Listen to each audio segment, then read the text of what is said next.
ఇక్కడ దుబ్బాక ఎమ్మెల్యేగా ఉన్నటువంటి కొత్త ప్రభాకర్ రెడ్డి అయితే కొన్ని కీలక వ్యాఖ్యలు అయితే చేశారు. ఆయన చెప్తుంది ఏంటంటే పైసలు ఇస్తాం కాంగ్రెస్ ప్రభుత్వాన్ని పడగొట్టమంటున్నారు, అవసరమైతే ఎమ్మెల్యేలను కొనమంటున్నారు, బిల్డర్లు పారిశ్రామికవేత్తలు ఖర్చు భరిస్తామంటున్నారు. ఎమ్మెల్యే కొత్త ప్రభాకర్ రెడ్డి సంచలన వ్యాఖ్యలు. దుబ్బాక బీఆర్ఎస్ ఎమ్మెల్యే కొత్త ప్రభాకర్ రెడ్డి సంచలన వ్యాఖ్యలు చేశారు.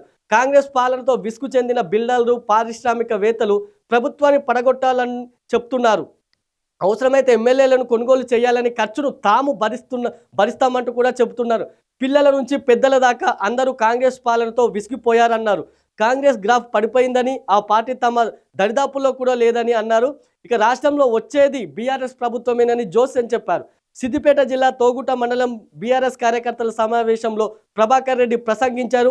రాజకీయాల్లోకి వచ్చాక సిన్సియర్గా ఉంటే కుదరడం లేదని, దురుసుగా ఉంటే ఎలా ఉంటుందో చూపిస్తానని చెప్పారు. ఈ నెల 27న వరంగల్లో నిర్వహించే బీఆర్ఎస్ రజతోత్సవ సభకు దుబ్బాక నుంచి భారీగా కార్యకర్తలను తరలిస్తామని కొత్త ప్రభాకర్ రెడ్డి అయితే చెప్పారు. కొత్త ప్రభాకర్ రెడ్డి చెప్తుంది ఏంటంటే హైడ్రా వల్ల అటు బిల్డర్లు పారిశ్రామికవేత్తలు అయితే తీవ్రంగా మేము నష్టపోయాం, మాకు నష్టం వాటిల్లుతుంది, మీరు ఎలాగైనా చేయండి, కాంగ్రెస్ను పడగొట్టి మీరు అధికారంలోకి రండి అని చెప్పి మాకు చెప్తున్నారు. దీనికి అవసరమైన ఖర్చు మొత్తం మేమే పెట్టుకుంటామంటూ కూడా వాళ్ళు మాతో చెప్తున్నారు. కానీ మేము అలా చేయడం లేదని కూడా కొత్త ప్రభాకర్ రెడ్డి అయితే చెప్తున్నారు. అవి ఒక తీవ్ర వ్యాఖ్యలుగా మనం పరిగణించవచ్చు. ఎందుకంటే కాంగ్రెస్ కూడా ప్రజల ఓట్లతో అధికారంలోకి వచ్చింది కాంగ్రెస్ ప్రస్తుతం.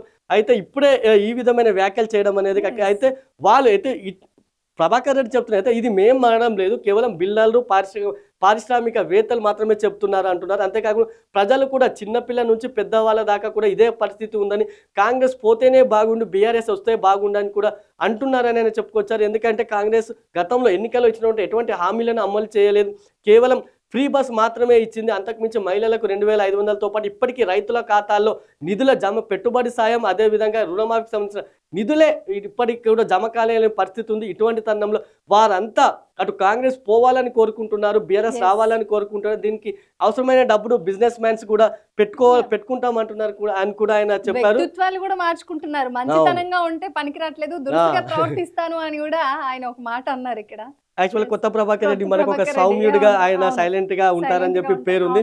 ఆయన ఇప్పటి నుంచి నా పంతా మారుస్తా, ఇకపై నా తడాకా చూపిస్తుందంటూ కూడా ఆయన ఆ సభలో చెప్పిన పరిస్థితి ఉన్నది.